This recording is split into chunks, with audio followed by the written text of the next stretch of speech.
Happy Draft Week, Draft Crafters. It's Dan, it's JP, it is Sunday, and we have 4 days before the first round of the 2026 NFL Draft in Pittsburgh. And while JP and I might not be there in person because, we want to go hang out with other people, and also because you and I both I feel like I've been hearing some interesting stories about the traffic situation and what it might be like in Pittsburgh, given that it's already not fun. Me. I didn't know what that was.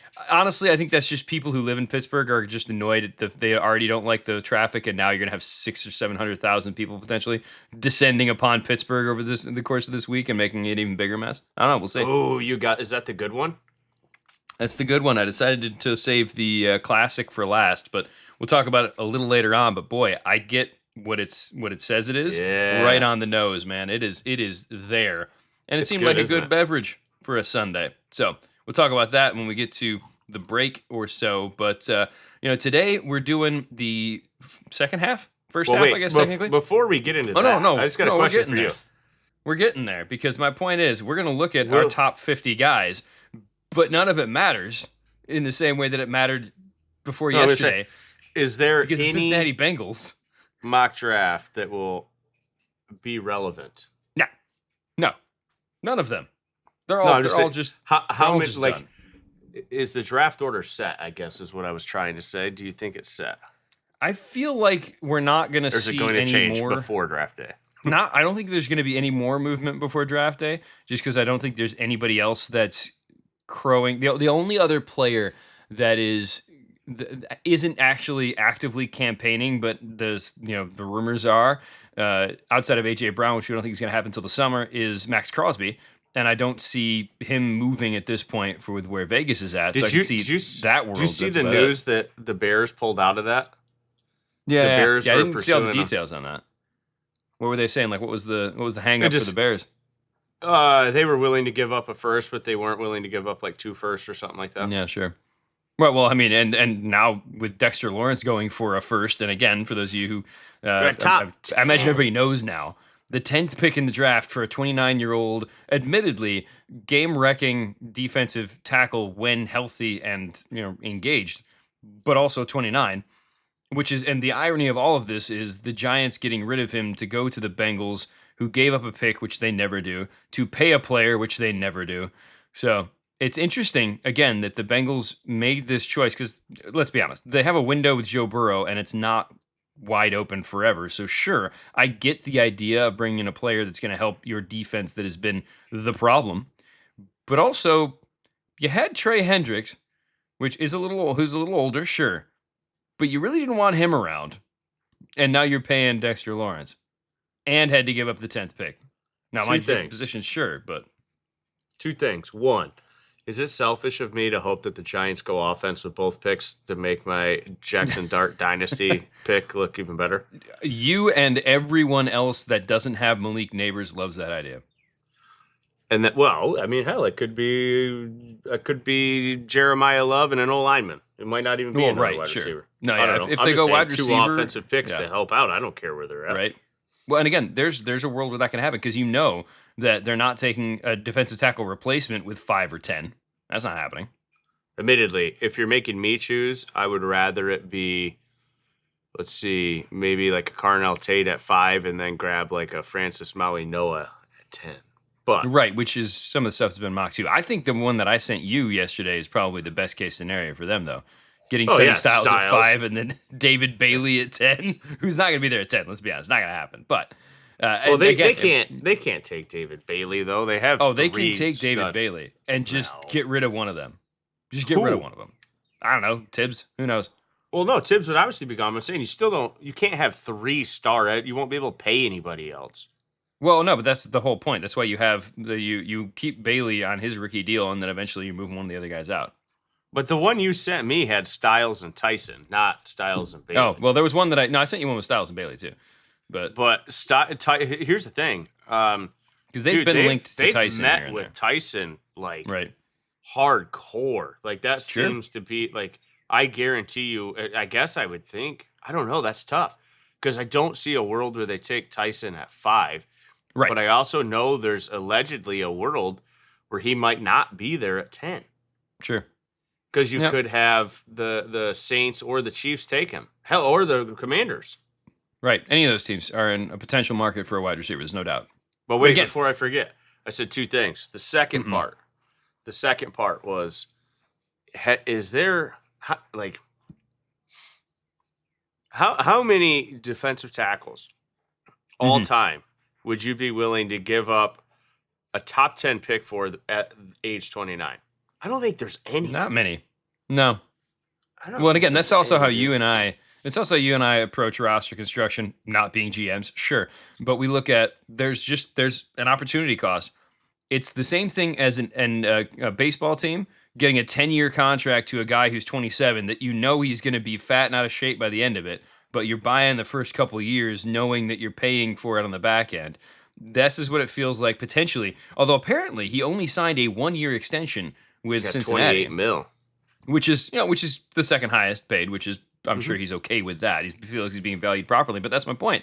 It's like so either he was so fed up with the Giants that he didn't want to deal with them anymore, or the Giants weren't willing to come anywhere near that number, or he's trying to get multiple years of the Giants. But that's my point. He's only got the Bengals traded a 10th overall pick for 2 years of Dexter Lawrence. Here's another that makes question. me think. Oh, go ahead. Go ahead. No, they're thinking their window is 2 years right now in Cincinnati.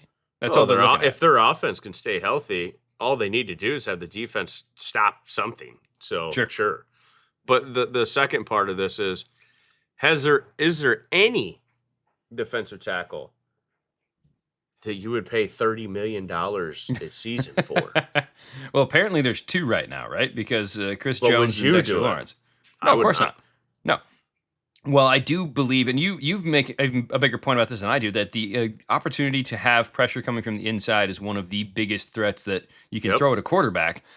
It's still, man, I feel like you can find. I'd rather have 3 guys making $10 million that I can rotate in than 1 guy making 30 most of the time. Obviously, there's always going to be exceptions to certain rules, and clearly the Bengals feel like they found one. But I'd rather have fresh defensive linemen who are all hungry to try to get after the quarterback that I can just cycle through than 1 guy who should be amazing, but also had a rough year last year. I don't know. I just have a tough time with it. Maybe I don't put enough value on. I think here's what it is. I think I have D-line valued high, right? Sure. It's kind of like, for some reason, I feel like defensive linemen are like cornerbacks, where their little prime window is just smaller. Like, unless you truly get like a generational talent there. Right. Which is what they believe Lawrence is. Even the best ones, though, like, they come in, they're good, right, from the beginning and for several years. Then you got that little window where they're like game wreckers and game changing. Late 20s usually.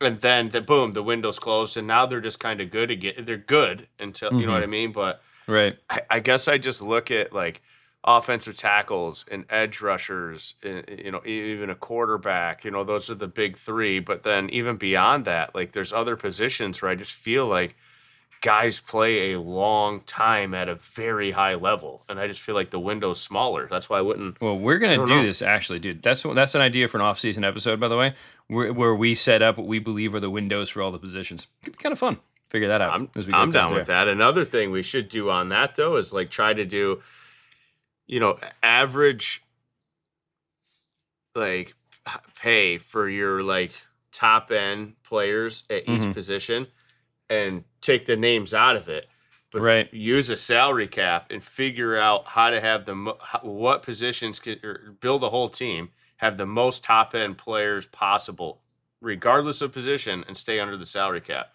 You know what I mean? Like, could be an interesting exercise too, to figure out who's the most overpaid. You know what I mean? Like, sure. Like, is an edge rusher worth 3 top end linebackers? Right. I don't know. I'd have to sit and look at it. You know what I mean? Because like think about it. Like, well, we know quarterbacks are the most overpaid. That's easy. Like my boy Luke Kuechly. You know what I mean? Compare him to what an edge rusher was making. Would you rather have 2 Luke Kuechlys or 1 Myles Garrett? You know what I mean? Like, to figure out how you build the best roster, but stay under. Sure. That's a fun one. I like that. No, well, we'll chalk both of those up to the future. But before we get there, there's a whole NFL draft we have to do, and we don't have to do it. Thankfully enough, everybody else gets to do it. Then we wish we talk about it. Yeah. Well, hey, we're gonna have a lot of fun this year because this is the first year that we've decided. Obviously, we're doing the video stuff now, right? So we're gonna be posting different things from the draft. This is also the first year that we have the Twitter X thing or whatever. So this is our opportunity. Well, no, we as a podcast, and what this is going to be is this is where you're finally going to get to see JP's in the moment analysis, and also I expect there to be at least a few flame wars. I don't think we're going to go viral or anything like that, but I'm waiting for one of us to say something that kicks off a fight with other people on because we think they don't know what they're talking about. It's going to be great fun, and of course they're going to point us out that we don't have anybody listening to us. Like that's part of the fun. We're not gonna be trolling for the sense of trolling. I think we're just going to. This is another opportunity for us to get your point out there that a lot of these guys don't know what they're talking about. All that to say, who's number 50? Oh boy, I wasn't even because we did 100 to 51 for each of us, and now we're gonna jump in and do 50 was to 1. The teaser because I was just curious where you have this guy. Well, and because of the way you talked about it, I think we actually have the same guy at 50. Which is funny because I think I've had him almost higher than this a lot of the time, and you probably had him a little lower, but we both have him 100, 150 spots higher than everybody else. Do you have Red Murdoch at 50? I do. Yes! I was hoping for that. I do. This is a phenomenal linebacker. Yes. He just is. He is. He got a 5.87 grade from the NFL. What in the shenanigans? Hell? I'm not happy about it. I mean, here's the thing. Maybe, you know what I should do before the draft?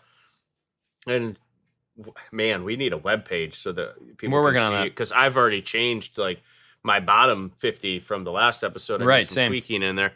But so you can have a web page so you have like your updated rankings regularly. Mm-hmm. But I guess where I was going with that is I need to go check on some more of the pro day stuff that I haven't from the smaller schools like Buffalo to see. I don't even know if he did one. You know what I mean? But he doesn't need to do one. I don't have a 40 time for him or anything like that. I still don't care. Right, exactly. Well, you could, and he's a guy that you can see in the tape what he did. So he did do a pro day on March 31st. He ran an unofficial 4.67. Did 22 on the reps. That's rough, but whatever. Well, despite a lingering ankle injury during his workout.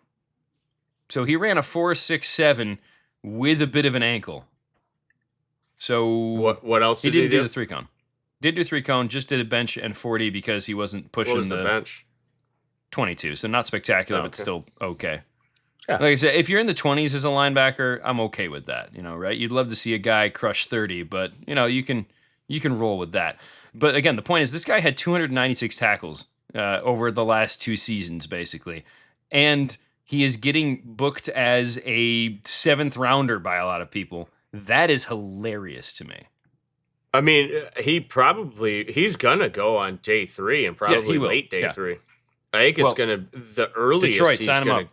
The earliest he could go, I want to say 5th, but I really think 6th. I think 6th or 7th rounds where he's going to go. I think there's a chance he goes in the 5th, but yeah, it cracks me up because again, this is in the same vein as the Ivan Pace conversation when you and I were huge on him and he went undrafted. I do believe Red Murdoch's going to get drafted, but again, this is another linebacker that I feel like people are sleeping on, and I don't understand why exactly. He's my linebacker 6, man. Have you figured it out? Is it because he's because people don't have a problem with small school guys, depending on the school, right? And you'd think the track record coming out of Buffalo that people would be like, all right, at least they know how to get linebackers rolling. I don't understand it. Yes, we're probably a little more enthusiastic than other people, but I don't understand why people have him as low as they do. Yeah, I mean, we're probably too high, but I'm trying to prove a point. But I don't know. Maybe they're worried about this ankle thing. Maybe they're worried about a 40 time. But, I mean, 4.67 isn't great. I mean, I wish it was somewhere in the 4.5s at least. But at the end of the day, if you know where the ball's going, you don't need to. Also true. Plus 40 times and game speed are different, too. And he looks fast on tape, man. Right. I If he don't gets know. the ankle sorted out, he'll be just fine. All right, cool. So let's do 5 packs because I feel like it'd be rude if we did 10s considering we did 5s at the end there. But we'll only talk about one in each 5. We already talked about red, so go ahead with the Yep. rest of yours. 49 is Jennings Dunker. 48 is Emmanuel Pregnon. People can get mad about that if they want. I had him lower than you did. I like him a lot. He's my guard 4, but I don't know. I just don't see him as like a true elite guy. He's according to also gonna be Brad, 25 before the season starts even. According to Brad, he is Blastoise or whatever, however you pronounce that freaking Pokemon thing. He's basically a turtle with like rocket launchers on his back. According to Brad. I have no idea. So yeah, he's all in on Pregnon in comparison to us. 47, another older guy, Bud Clark. Absolutely love his tape. And then 46, this is the end of the third round grade, so it's second and first round from here on out. So top 45, first and second round grades. But per my usual, if there's a QB in that, once you get beyond the first 2 rounds, I usually just put the QB at the top of that grade. So Drew Allard, 46. Sure. Brad hates him. Oh my goodness. Why. Well, because what was it? You had a draft where he's 118, and Brad was just like losing his baloney over that. Couldn't handle it. Cracked me up.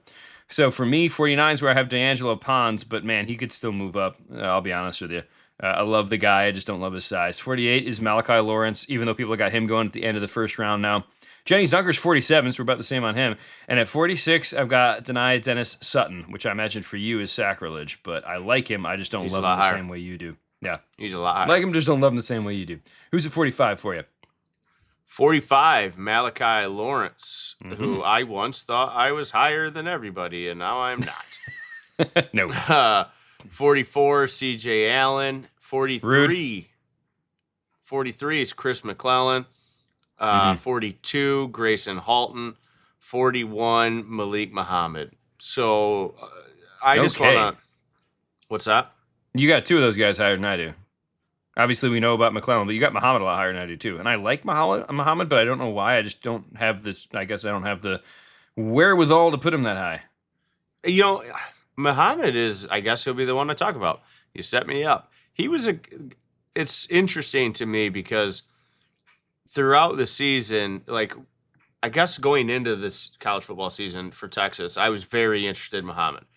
Sure. I wasn't super impressed like early on, and then I saw flashes throughout the whole back half where I'm like, okay, I see something there, but I don't know that I see it consistent enough. And then I think my favorite thing about him was the combine, which is scary because tape trumps combine, which is why he's my cornerback 7 and player 41 with a second round grade. So, but he looked smooth and good. Just everything looked good at the combine. So I went back, watched the tape, felt like I saw more that I was missing, which is still kind of a red flag for me. I feel like the tape should always pop. But, right.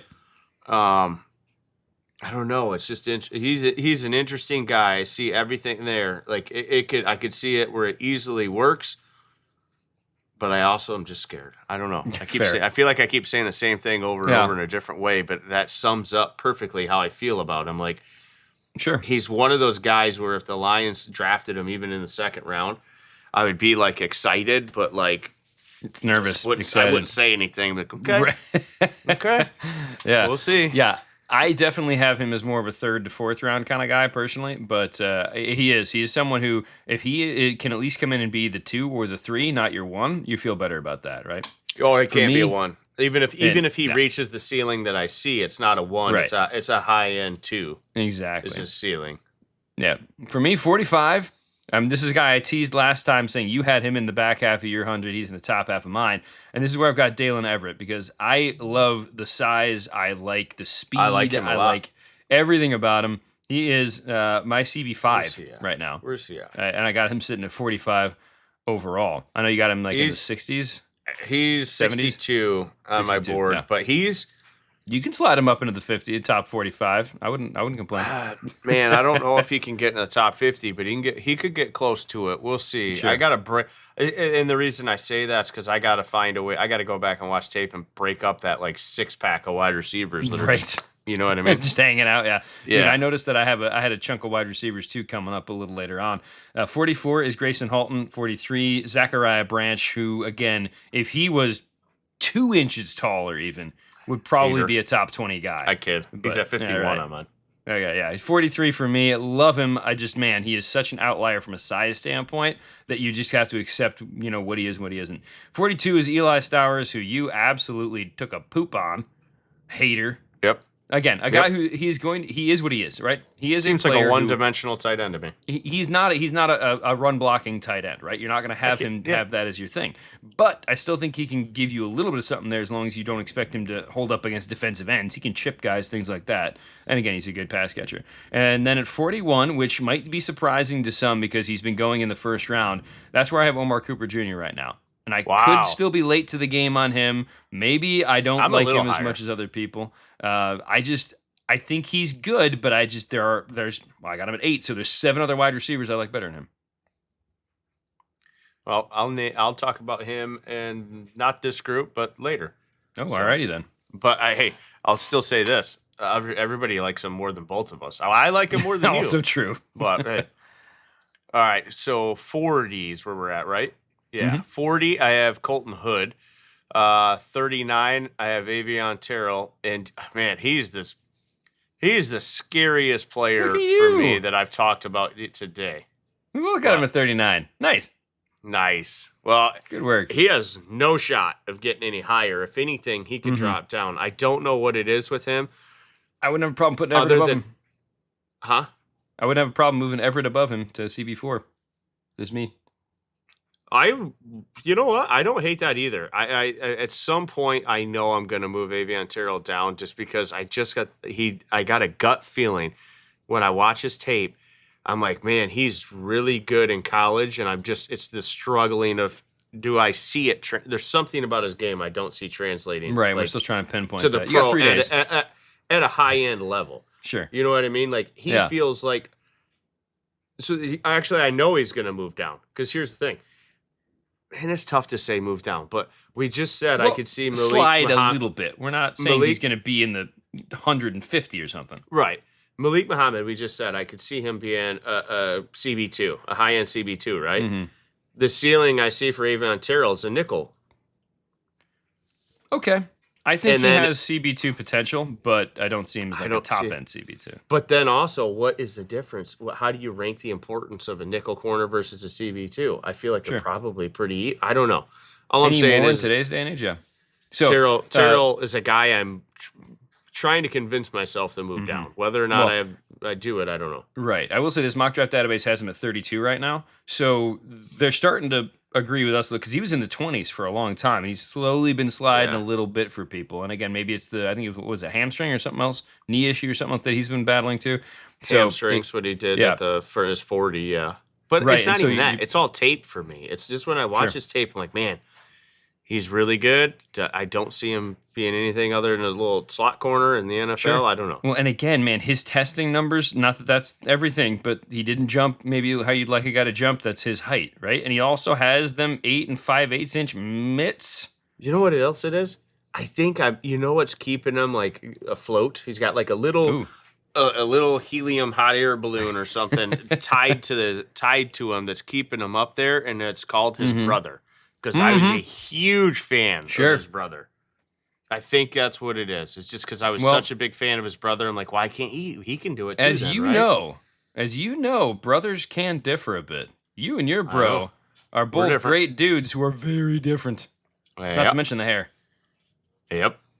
So, anyways, that's enough. Obviously, I'm talking about Terrell and that group. So then, 38, my guy, Bo Stevens. Huge fan. 37, another my guy, D'Angelo Pons. And then 36, Chris Johnson. I had a lot of what did I do? I went cornerback, guard, cornerback. I just got Bo Stevens just right in the middle of the corners. That's a good spot for him to be. I mean, Bo Stevens, look, hey, you want to have him go play corner in a pinch for you. As long as it's a flat route, you could probably handle it. For me, 40 is where I've got Skylar Bell. Don't hate. Sorry. 39, again, Avion Terrell. Yeah, 38 is where I've got Jake Galladay, and I think some people even have him higher than that, but I really do like what he's got going on. 37, this is where I have Ty Simpson. And I don't feel bad about that. I still think there's a good chance he goes in the first round. We talked about this. He feels like, again, because he's a He's going to quarterback. go in the first round. Yeah, someone's going to trade into the He's back gonna end go pick like they 30. did with Jackson Dart. Yeah. Like they did with Jackson Dart last year. 30, 31, somewhere in that ballpark. It would not surprise me in the least if the Patriots move back a bit, depending on how the board looks. I think that's the when it one I gets to joked them. about because they always like to Yeah. move back. I could see that. Well, 100%. and again, any team that feels like whoever they can get at their pick might still be there or an equivalent talent is going to be there 8 picks later when someone jumps up into the first round or 6 picks later or whatever, they'll do it. Because again, if you obviously think it's going to be Arizona, who's picking, 34, I think, something like that. So for them to jump up 4 spots, a lot of teams would go back 4 spots unless they had a guy they really desperately wanted. And it's not going to cost you much because Arizona wants to go up to get the quarterback, get the 5th year like we talked about. But the team that's moving back is probably that's a huge difference in pay. Yeah, you're not getting that 5th year, but like, oh man, I'm going to save some cash flow. Not that New England's hurting for cash flow because, but every team has to manage that. I mean, again, we talked about the Lions, the team both of us, have supported our whole lives.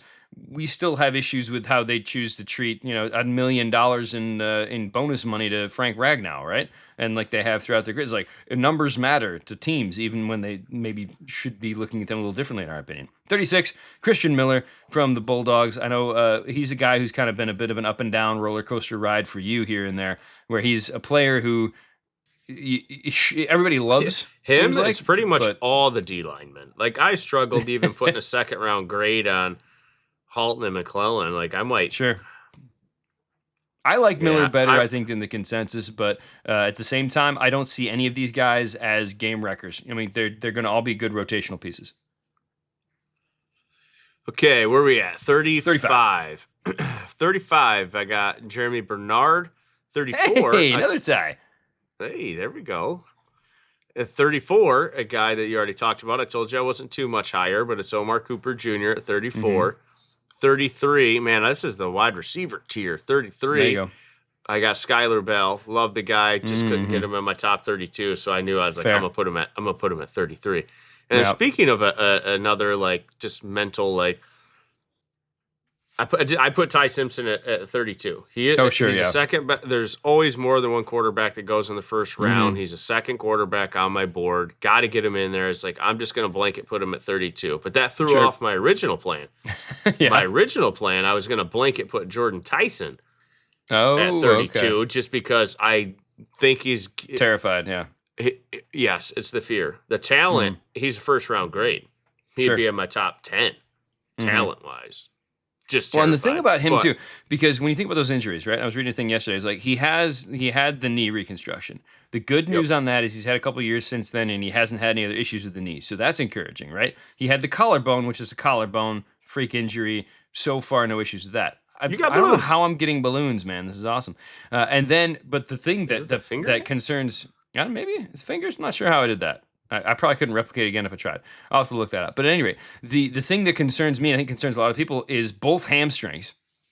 Because hamstring issues are like a different beast. Those can come and go and really create havoc on a career. So I understand where you got him where you do. I have him higher, but I have him higher with like a big, kind of cringe emoji sign, right? Super concerned. Like put it this way, even as my favorite team, you get into the back end of the first round, I'm going, yeah, absolutely. Why the hell not? I'm going to take the shot. I just, like we're talking about with the Giants, if he ends up going top 10, part of me, top 10, I go, oh man, that terrifies me. But if you're a team that has 2 picks in the top 10, less terrified. Makes it a little more like, okay, let's try it. But and again, it all comes down to how that board falls. So for me, 35 is Jeremy Bernard, like you mentioned. 34 is where I've got Elijah Surratt, which I find funny that you have the other Indiana wide receiver at 34, and I have him at 34. I like Surratt. I have the whole time. Didn't we do a bet on that? Don't we have a bet of Cooper and versus Surratt? Maybe. I don't know. I'll have to go back and check that. Did. But that seems like a good bet. And again, we're making these bets ahead of time because let's be honest, if we made these bets after we figured out what teams they're on, the bets might be different. But that's part of the fun of doing it ahead of time. But we always do that because I remember seeing your face when the Chiefs took Rashee Rice and you went, yeah, sweet. Yeah, lost that bet even with Rashi's interesting off the field life. 33. I mean, it's funny you mentioned the whole, you put a guy at 33, you can't put your top 32. You don't even have him in your top 100, and I don't care. Who? Who have I been way higher on the offensive line than you the entire season? Parker or Rivers? Which player from Duke? Parker Jr., the third, the second, whatever you call him. Brian Parker the second. I am so in on this guy, and he's it'll not probably even look dumb in a few years. Day 2. He is going to be the biggest steal in this draft, in my opinion, because he's not going to go till day 3. No, he's not, because I'm the only one. Everybody likes this guy.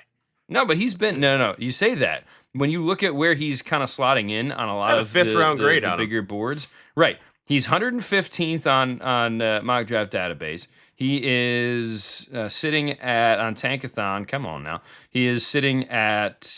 Oh, they don't even have him. They moved him to interior on Tankathon. They have him at 128. I have him as a guard. Told you the whole time. Well, sure, and I've reluctantly accepted that, and I'm fine with that, guard or center. But if you look at him, I'm going to grab guard, center. I'm looking at PFF, which good luck knowing where PFF's going to go now that they've made the slash and burn that they have to their cast of characters. We'll see where all of that turns out for them. But they've got Parker at 126. All of these places have him as a 4th round guy. So I believe he's going to go on day 3. I just think people are going to get more than day 3 value out of him. Even more fun at 32 is a guy that people are all over the place on. I've got Peter Woods at 32. I wanted him at the end of the first round because I like him.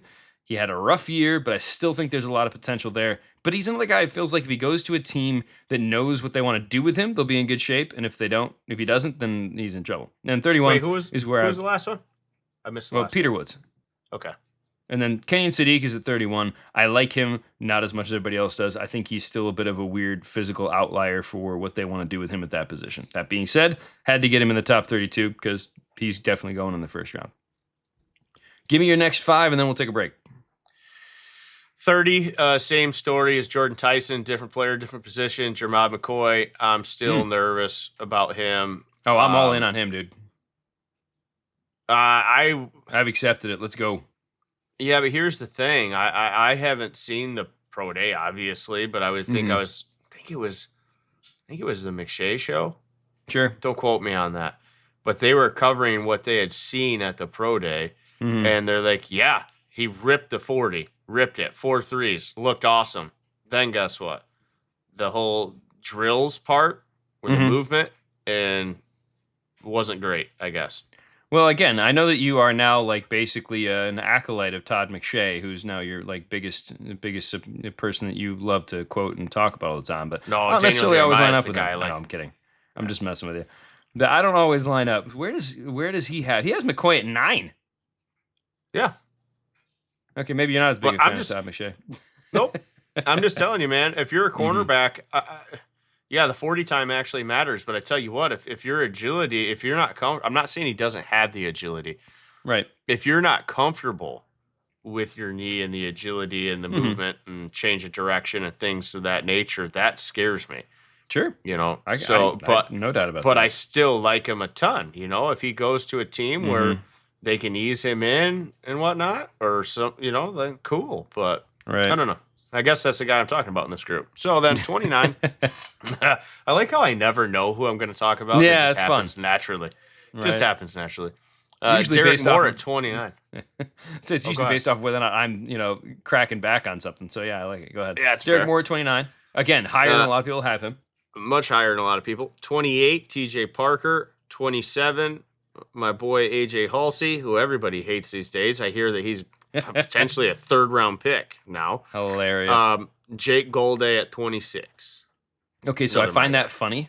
The 2 of the guys you mentioned there, I am 1 position higher than you on. But to start off mine, 30 is where I got Caden Proctor. And again, I know a lot of people like him, have got him up higher. I'm just still nervous that his floor is just so low for me that it scares me even if the ceiling's out of this world. I got Monroe Freeling at 29, which again, a lot of people have him higher than that too. Love the potential with him. Same thing. Both of those guys, sky-high potential. Dan, hit a breaking news button, bro. Uh-oh. What do you got? What just popped in now? Zachariah Branch just got arrested for 2 misdemeanor charges. Hey, so you remember how I had Zachariah Branch at 40-something? Maybe we'll move him back a bit. Wow. We'll see what comes out of that. But man, not the time that you want to have shenanigans in your life. And I don't understand. not a soapbox moment, but a real quick aside. I do not understand why these guys don't have like people around them. It is the week before the draft, and you're doing what was okay. So I don't think I actually had that pop in on mine for whatever reason. It came through on ESPN. Okay, gotcha. It says NFL draft prospect arrested. Georgia wide receiver Zachariah Branch faces 2 possible misdemeanor charges. But here's what I'll say. And the question is, whether or not that sticks is kind of sort of irrelevant to me. To me, it's the decision. You got yourself in a position. Oh, it's bad 5 days before your whole life changes. Right. And then also that I was already taking a gamble on him because he is an absolute anomaly from that. Mm-hmm. The whole size of wide receiver thing. So I'm sliding him down a little for sure. I know we aren't breaking news, people, because this show doesn't go out in the instant that we recorded. But basically, here's what it was. Athens-Clarke County, this is according to Pro Football Talk, Athens-Clarke County Police arrested Branch Sunday morning for obstructing public sidewalks/streets prowling and obstruction of a law enforcement officer. So, first off... So is he doing something good? No, my guess is he was being a little bit drunk and stupid. That's my guess. I don't know the rest of the story, right? But anytime you have obstructing an officer in there, it's usually assisted by bad choices. So the fact I've never seen obstructing public sidewalks and street prowling as an offense. Not quite sure. Somebody's going to have to show me an example of what street prowling is. I don't know. I kind of feel like street prowling sounds like it's a new charge. It sounds like it could be fun. I gotta Google it. Has anyone ever been charged with street prowling? Oh, I'm sure. Look, the number of laws that are hilarious out there for the things that they cover. It's like the whole donkeys can't sleep in bathtubs in New York City, right? There's so many weird laws that are created that just stay on the books because nobody really, worries about it. And so they're both misdemeanors. The good news on a misdemeanor is you're looking at maybe some probation and some fines as opposed to jail time, etc. But yeah, it looks like we're not. You know what's funny? What do you got? Who got hit with that? I just Googled, has anyone been charged with street prowling? Yes, numerous individuals have been charged with loitering and prowling in recent years, blah, blah, blah. Recent examples already says April 26th, Zachariah Branch. Uh-oh, computers are taking over, man. Computers are taking over. That's crazy. But again, so that obviously is going to hurt someone's draft stock. This isn't Laramie Tunsil doing a mask bong or anything, but it's still not good when you're, especially again, when you're a player that you already have some questions about. Like, this isn't a first rounder, right? This is a guy who could have been a day 2 guy that now he may have cost himself $1 million or more by silly choices made. I'm sure he did. At night. And the only reason I say that is I can't remember how all of the slots turn out. But if you let's say you go from being the 60th pick to the 90th pick, that's a chunk of money. Because you were out with your boys' shenanigans. And look, there's a line of boys be boys, girls be girls, people being silly, sure, but look, you don't have to agree with everything that happens from a policing standpoint. You don't have to be a fan of how things work, but it never goes well for you when you push back on people who can arrest you. It's just not the best choice in that moment. It cracks me up how I totally derailed you for an 8-minute rant now. You did. Roughly. It was great. Yeah. No, but again, that's the thing. It's like, but this goes back to it. It's like, if there is ever a time in your life to have people around you that are going to keep you from making bad choices, it's when you might get paid a bunch of money for a thing. Like, if I knew I was going to come up like on, let's say you and I. He's going still. No, I'm saying, but let's say you and I get to the point where like ESPN is going to sign us to a $10 million deal. And I know that that's about to happen. I am staying in my house for a week. I'm not. I'm gonna go buy a sweet bottle of bourbon and sit in my backyard. Okay, we'll do that, but we'll do it in your backyard. We won't be going out and getting hit with street walking or whatever, right? So at any rate, that was a fun street prowling, which is way better than street walking. So fair. All right, so real quick, 30 was Caden Proctor, 29 Monroe Freeling. I'm not gonna talk about anybody in this thing. 28 is where I got Chris Johnson because you're doing him dirty. 27, TJ Parker. 26, AJ Halsey. You have made me a Halsey converter, so everybody else might not be on board. Where's he at? 26? I have him at 27. 26. Exactly, that's my point. You like both Parker and Halsey. I have one ahead of you. All right, real quick. You aren't drinking anything right now, but I am. I'm drinking coffee. You guessed well, and look, you guessed correct. I even have it in the Draft Craft mug. Which the mug is great, but the coffee, I mean, come on. I am drinking a root beer float. And again, this is part of that Flying Buffalo Bourbon Barrel Aged series. It is an imperial stout with vanilla and lactose, and they nail the root beer flavor. This is a good spot on. Do. Again, aged 9 months in bourbon barrels, brewed with creamy lactose and rich vanilla. Result is a smooth, full-bodied stout with classic root beer flavor, layered over deep roasted malts and a warm bourbon finish. And it is incredibly well balanced because you've got that the root beer very strong on the nose in a good way, like the candies almost. Again, in a good way, and then it sits well together. Like it isn't like layered where you have huge distinctions between the layers. It's just all blends well together. So I can see why you like this one the best out of these four. I decided to do the stout, like the OG stout, last, just because I want to get the flavors out of the way first. But yeah, this is by far the best of the three I've had so far. So, is it arguably the best beer you've had that had the word lactose written on it? It's right up there. I don't know off the top of my head because I haven't like cataloged all the lactose, but yeah, because again, lactose is something. It depending on how it's used, it's basically makes the beer creamier, right? That's kind of a big part of why they have that in there. And again, for those of you who are lactose intolerant, sorry, very sad. Fair. So last night I did a little sipping myself. Right. I had another one of those Uber space machines, you know? Okay. Solid. Tangerine still just beats it. I already talked about that. I also had a New Holland triple mash. Gosh, I love those. That 17% sneaks is that the new triple mash 2026? Yeah. Yeah.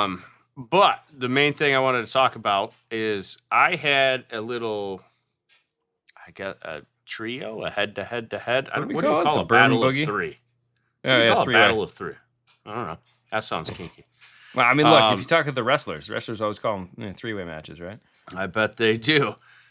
So, if for those of you who don't know, if I had to pick like my favorite bourbon that I've personally had, the label and owned, it's Colonel E.H. Taylor Jr. Barrel Proof. Okay, and specifically the 2020 Batch 9, right? Right. So that was the best. But could it be the best thing that came out of a crazy year?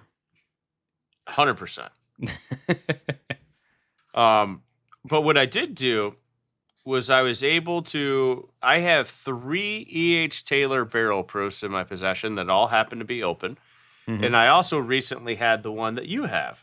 So basically, when I do a war, I always do 4, but I just was mentally remembering yours and then imagining it in this war and where it would rank, because I already know that Batch 9 2020 destroyed all. Smoke everybody, yeah, I just did.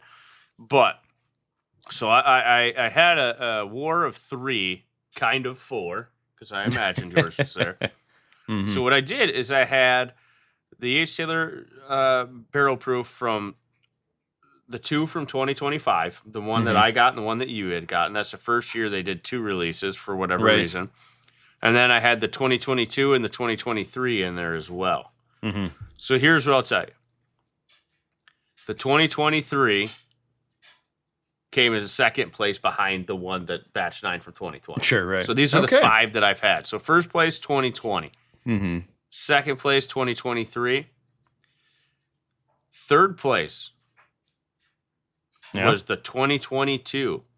Okay. The one that our buddy sent a sample of that you brought back from Tennessee with you. Yeah. And then fourth place was the bottle that you have. From 2025, and fifth place was the bottle that I have. Last place from 2025. So here's the. Are they sliding? Are they slipping? It sounds like they're slipping. Or is it just a bad year? Could just be a bad year, because I mean, here's what I'll say. And we say 2020 is in this elite tier. It's got a first round grade on it. Okay, but explain to everybody though. Even the 2025s are still something you don't mind drinking. Let's put it this way. When we say bad, it's great. It's phenomenal. A bad year for them is still spectacular. And I was going to kind of end with that, but the 2020 one is a first round grade, right? That 2023 one is like a late first round grade. You know what I mean? Sure. The 2022 is kind of sort of in that ballpark too. I would just say the 2 from 25 is where there was like a little bit of a drop off to me. So Mm-hmm. it does feel like it was a down year. But here's the funny, ironic thing. So Mm-hmm. the bottle that I have is the one that came in last, right? And Right. it's the only one that I have 2 of. That is funny. I enjoy And that. I'm still not mad about that. I would Right. go buy another one today if I could find it at the same price that I got the other 2. Also true. And that's where it comes down to all this. Like we got a little whiskey group of people that I know on this side of the state, and then you're in there as well. And somebody posted a Weller Millennium, right? The $7,500 bottle. None of us are buying that because that's hilarious. That's at the Meyer by you for 10,500. I saw it last week. Which is even funnier, right? It's like I get it. It's and that's what you see. Like again, when I do my trips down to Florida, like in Georgia, there's all kinds of places that are right off the highway, right? And they'll have those bottles, like the little special bottles, like the shiny ones, and they're priced 5 times over where you'll find anywhere else because they just kind of want to have the bottles on display. And if someone's going to buy it, someone's going to buy it. Great, good for them, right?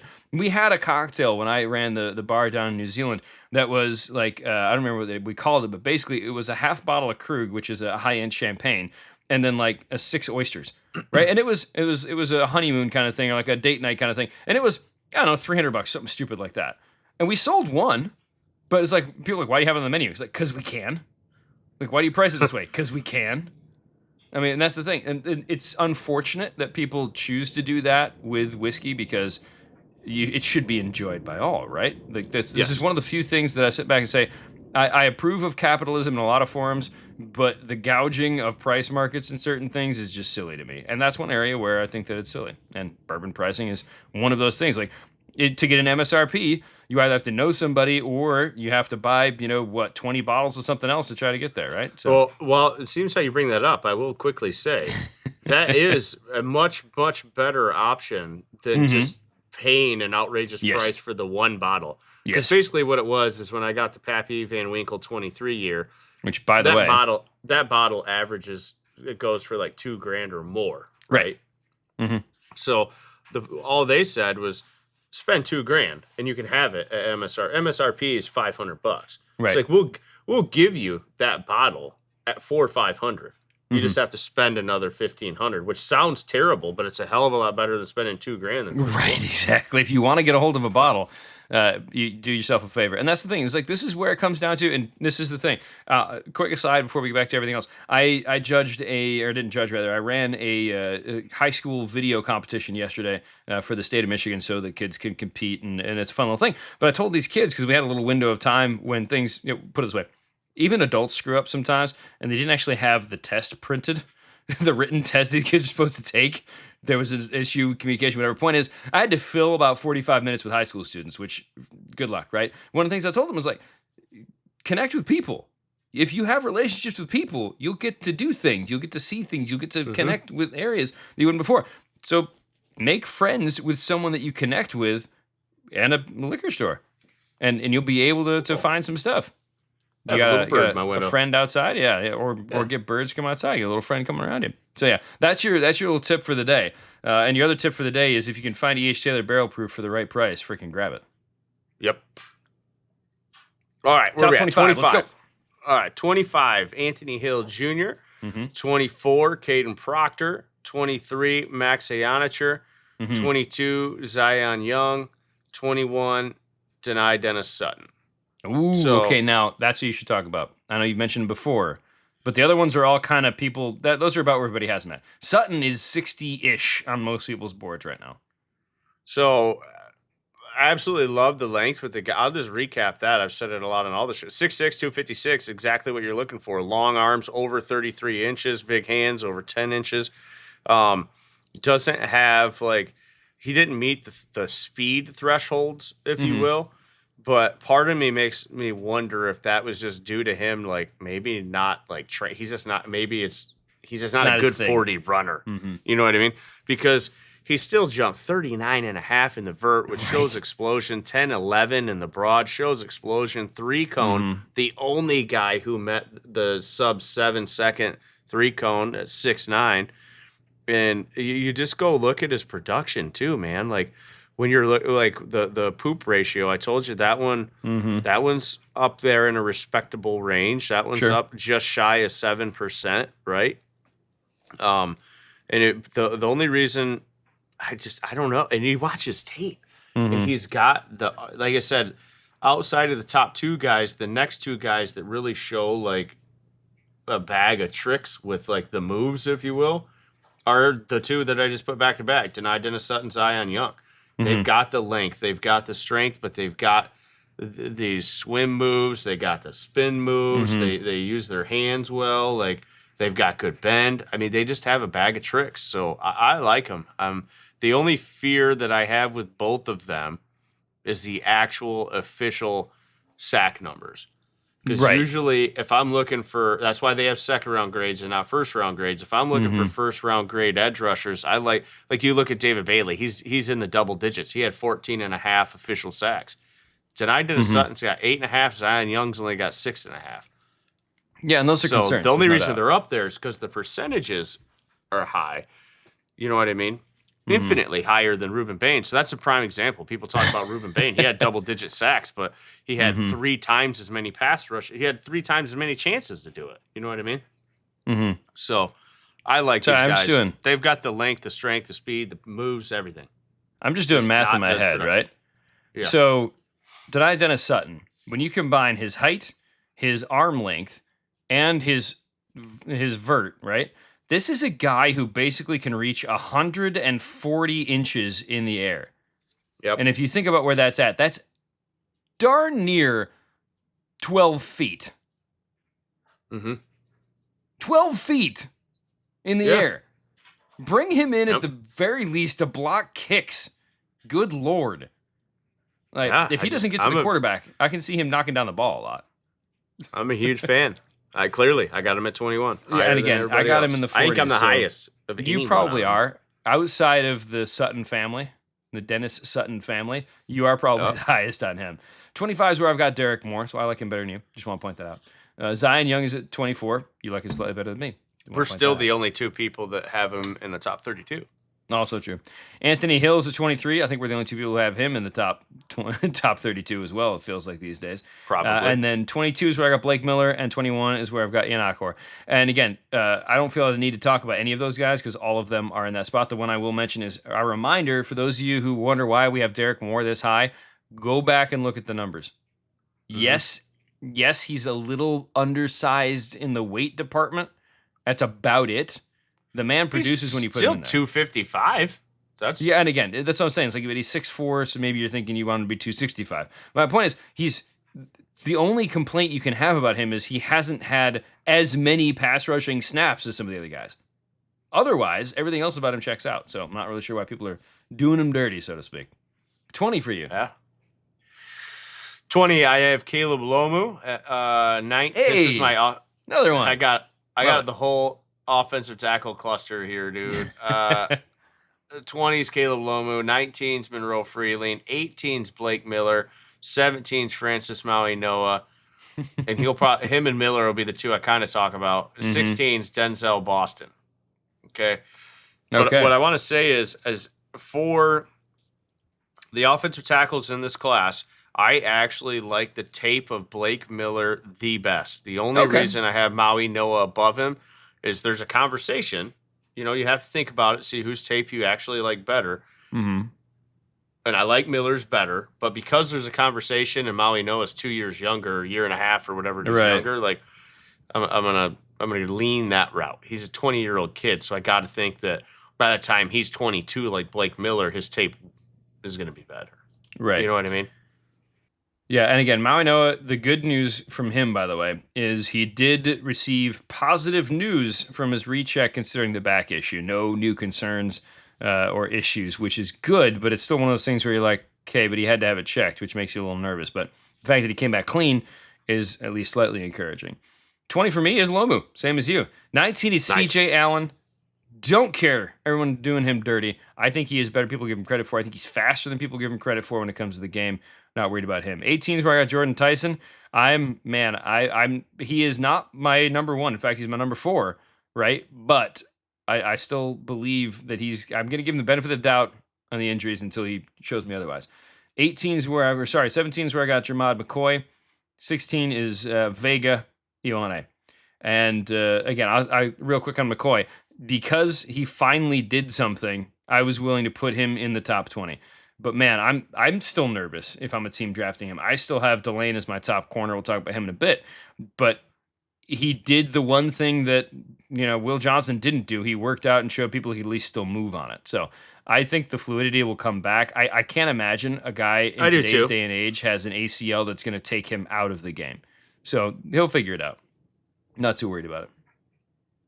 15 to 11. Okay, so this is the last 5. I have exactly 10 first-round grades, so this will be the end of my second-round grades. A reminder, is still a little low for you.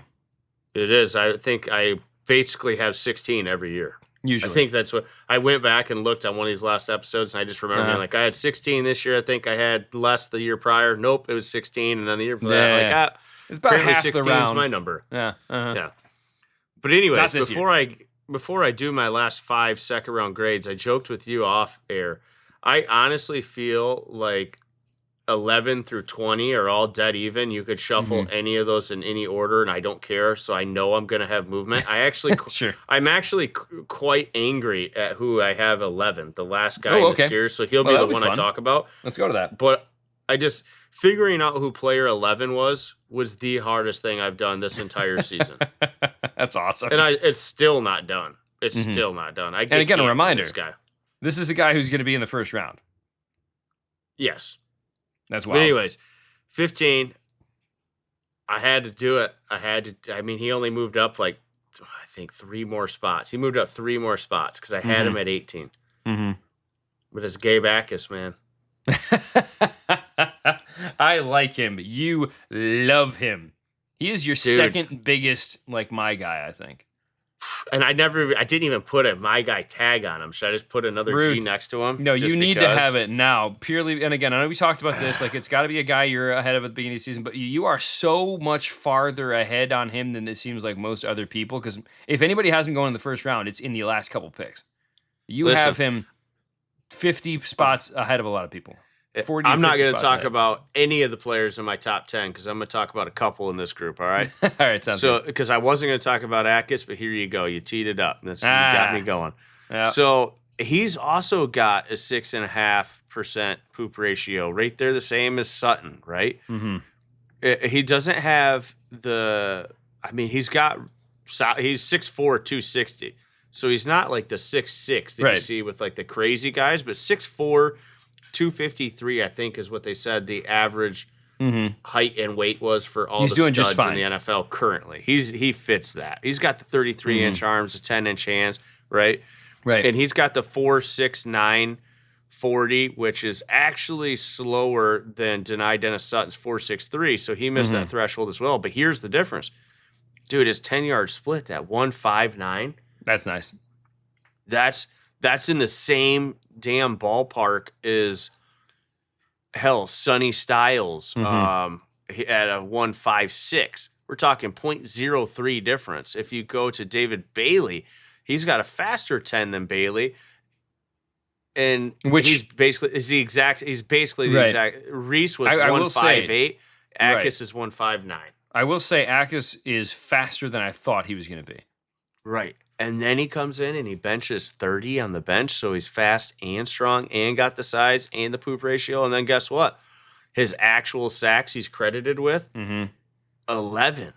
So he's the only other guy outside of Bailey. He's got more than Reese, which we know because Reese was a hybrid playing 2 different positions. But it is what it is. I'm just saying, he's checking. What box doesn't he check? No, admittedly, I just saw where I have him at. I need to move him up. So yeah, you've definitely made me understand that I got to do a little more work with him. He's 21, and he's going to be after the draft. But he is going to be a sneaky second round pick for somebody. He's going the first round, dude. I can't. There's 15th player. I say that. Jeez, Brian Branch was number 2 on my board. He went in the second round. I'm just going to shut up. All right, 14, Mansour Delane. 13, Mekhi Lemon, and then I'm going to talk about both these two because 11 and 12. Sure, and I'm not talking about in the top 10. Well, it wasn't even a debate. It was just 12 is Carnell Tate, right? Sure. And the only guy I'm going to talk about is player 11. Who do you think it is? Who haven't I said? It's a guy that you don't even like all that much. Oh, well then I've got him lower than you, obviously. It's about 20 spots lower. Oh, well, dang. Well, do you have Kenny and Sadiq at 11? Yep. All righty then. So here's Explain the yourself. thing. I will. So first of all, I was looking, trying to figure out who 11 was. I'm like, okay, who's the anomaly? Who's got just something different or something elite that's unique, right? I was having a tough time figuring that out, right? And he was nowhere near that list. I didn't have anybody that fit it. I literally think out of all the guys that we talked about today, he's the only true, rare, unique talent. I will admit that there's an extremely high bust rate with him. Okay. I think that's true. But I just see a ceiling with him, regardless of position, that is so much further above anyone else at their respective positions that I've talked about today. But here's the thing. So he's 6'3", 241, 31.5-inch arms, 10-inch hands, right? All that's good. A little shorter than you like your tight ends to be, but still. A little shorter. I don't like that. It's a little shorter, but he's still, same height ballpark as, a Brock Bowers, who's a stud. I will also say that the dude can hop, so that makes up some of that height. And here's some of the elite traits: 4'3", 940 with a 43.5-inch vert, 11.1 in the broad, 26 in the bench, so he's strong, right? All those are crazy good numbers. But here's what I want to do. I want to compare this to just even Carnell Tate, who people easily have sometimes going and picked in the top 5. So Carnell Tate, 6'2", 192. Sadiq, 6'3", 241. They basically have the same arm, same 40 hands, pounds, right? 50 pounds, yeah. Yeah, way 50-pound difference. And Sadiq's running a 4.39 versus Tate's 4.35. 4.53. And we don't know about Tate's ups, but I find it hard to believe it's going to be higher than 43.5. Probably not. What I mean? Maybe he meets it, but he doesn't beat it. Let's scroll over to the production. Both of them had 51 receptions. Sadiq had 67 targets. Tate had 61. So essentially the same, right? Now, Tate had more yards, wide receiver going further down the field. You get it. So, and they had basically the same touchdowns, 8 and 9. Now, Sadiq did have a 10% drop percentage versus a 0 for Tate, which is huge. But I guess all I'm saying is, if you can get a guy who's 50 pounds heavier than the best wide receiver in the class and he's putting up the same production numbers, the only red flag's the drop. You know what I mean? And he's 21 too, just like Tate. I don't know. I'm trying to talk myself out of this, but I've almost talked myself into it. Why not? Why couldn't? Right. I do not have a first round grade on him. So let me remind you of that. Yeah, he's player 11, which means I don't care if he goes from 11 to 45, because that's where my second round grades are. Right. And we both have second round grades on him. You just have him as a higher second than I do. Only because of the unique traits that I just don't see. What unique trait does Tate have other than he doesn't drop the ball? Right. Which is a good trait to have in a wide receiver. Makai Lemon, just the fight, right? I'm just going through looking at pass catchers. Boston, what elite trait does Boston have? We say size, but he doesn't have better size than Sadiq. Sure. Yeah. Yeah, I think that... So am I crazy or no? Well, I think you're slightly crazy because you got him 20 spots higher than I do, but I also understand where you're coming from with it. But he could be at 45 and I wouldn't care either. Right, exactly. That's where this draft, again, we've talked about this, man. This draft from 15 to 45 is sure, okay, sounds good. Take your guy, And again, I say 15 is an arbitrary number, but you get the point. For me, 15 is Denzel Boston. 14 is Makai Lemon. I still have him slightly higher than him. I have Boston at 16. You had to just do one. I know, right? Just notch him one ahead of you. Yeah, it wasn't intentional. I like when that happens. 13 is my big outlier. Certainly, you had him way back, and that's fine because you can't stand guys with short arms, and I get that. Cassius Howell, who was at one point a top 10 guy for me. I've at least moved him back to 13, so I'm doing better, right? I'm doing a little better. That's crazier than my Sadiq at 11, I just want to say. Yeah, but you got a guy coming up a little later that's you got a little higher than everybody else does as well. So we'll get to that in a minute. 12 is where I've got Maui Noah. 11 is where I've got Carnell Tate, right? So all of those guys, I'm not going to belabor the point. Go one higher than me too. I didn't do it on purpose. It's just really funny how that's happened quite a bit. Now, but there's okay because the next guy that I've got, you've got significantly higher than me. We'll get to that in a minute. Who's your 10? Who are your first round people? You want me to rip all 10 just because they're all first round grades? You know what? Do it. Let's both rip all 10, and then we'll touch anybody we need to wrap things up. 10 is my I don't care guy. Okay. Okay. His floor and ceiling are the same height to me, and that's why he gets a first round grade. I got so excited I just gleeked all over my screen. Whoops. Jacob Rodriguez, number 10. Hater. Love it. 9, hating the guy on that Jacob you were Rodriguez. hating. I got Vega at 9. Okay. 8, I got Spencer Fano. Mm-hmm. 7, I have Arvell Reese. 6, I have David Bailey. 5, I have Fernando Mendoza. 4, I have Caleb Downs. 3, no, that's wrong. I got to change that, I think. 3, I got Dylan Thieneman. That's rubbish, I think. 2, I have Jeremiah Love. 1, I got Sonny Styles. What I was going to do is I was going to flip Thieneman and Love. That may happen. We'll see. Yeah, I thought you had him at 2 already. I thought I did too, so I don't know what I did. I don't know how this happened. Well, okay. Thieneman's 2, Love is 3. Right? Maybe. Okay. So your top 10 and my top 10 are a lot of the same players. Thieneman's 2. There you go. And we only have one that we agree on the position of. Spoiler alert, that's Sonny Styles at the top. We both believe he is. Okay. He's he's an alien, man. He really is. So 10 is where I have Thieneman. Sorry about that. That's what I was talking about. The guy. Yeah, all right. 9 is where I got Mendoza. Arvell Reese is at 8. Jacob Rodriguez is 7. Yes. I realize that sounds insane to most people. You put him there just so he couldn't be in your top 6, but the first guy, next man up, right? There's that, but also I have him ahead of Arvell Reese. Because if I'm building a team, I feel better about where Jacob Rodriguez is going to be on my team than where Arvell Reese is. Unless I have a guy who absolutely knows what they can get. Despite the 3-year age difference? You know what? The 3-year age difference is a piece. But again, it's the irony of the NFL draft where as a coaching staff, you basically have to believe that you are good enough to get the best out of this player. But we know there are just teams that aren't. And again, as staffs change, we saw the Bengals, make a splashy thing that they don't usually do. Well, and I'm glad you brought that up. I was just gonna slide this in real quick because the Bengals, when I was talking about that window of top end years for their career, linebacker is one that's got a much larger window. Look at Levante David; he's been in the league for a century. Well, and again, that is where I expect my number one, Sonny Styles. Sonny Styles is 21.4 years old, right? So he's going to be a little over 21 and a half, right? When the season starts. He should, provided he stays healthy, provided nothing crazy happens, or he doesn't want to just get done because he wants to be done, doesn't pull a Kuechly or something, he should have a 15-year career in the NFL without too much trouble. Because I feel like he's a smart enough player to where even if his athleticism slowly wanes as it will, because you get older. If his athleticism slows down because he gets older, it just means he's now the same speed as every rookie. Exactly. He's just awesome, right? He's just awesome instead of otherworldly, like he's a freaking superhero, right? But yeah, that's the thing. It's like he should have a long career. One of the reasons why he's number one. So again, Rodriguez at 7, even with being 3 years older than Reese, I just feel like Rodriguez he knows who he is.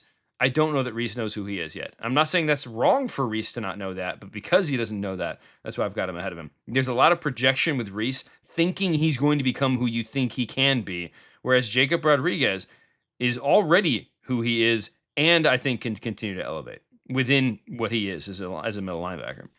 The only knock on Rodriguez is some of the missed tackles, but he's got a bazillion tackles. But he's also a linebacker. Yeah, he's also a linebacker, and we talk about how they always get dinged on tackles anyways. Mansour Delane is 6. Love the guy. Small hands, don't care. Jeremiah Love is 12 or 14, sorry. Jeremiah Love is 5, and that's because Spencer Fano is at 4.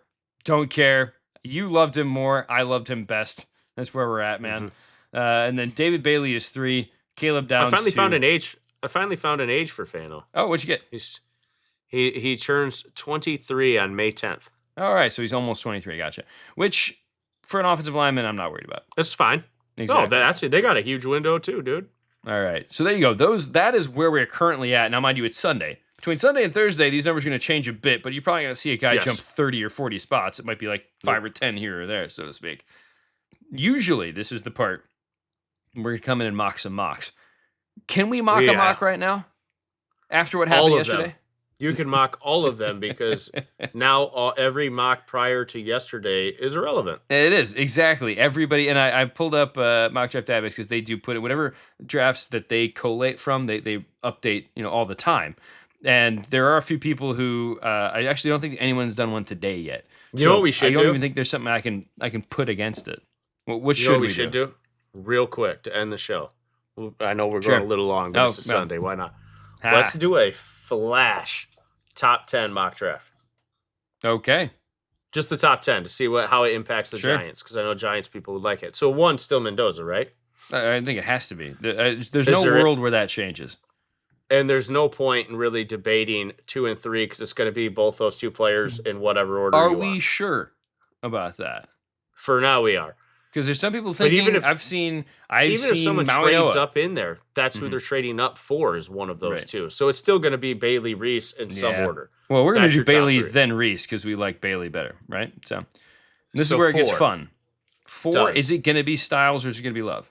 Because those seem like the two guys now. I've always felt Styles, but everyone's saying the buzz is on Love. What do you want to do for this flash? I feel Styles, but the buzz is on Love. Well, the problem is if we do Love here, then it's pretty obvious that it's going to be Styles for the Giants. Is it Love for the Giants? I don't think it is. If Styles is the pick here, it could be. So let's make it interesting. Styles is the pick. The Giants want Giants. Don't get Styles. I think what are they going to do? They take Downs. Tennessee took Styles. Okay, they made the right. So this is Love or Downs for the Giants then. Sure. Which one do you want to go with? Because it's a huge debate.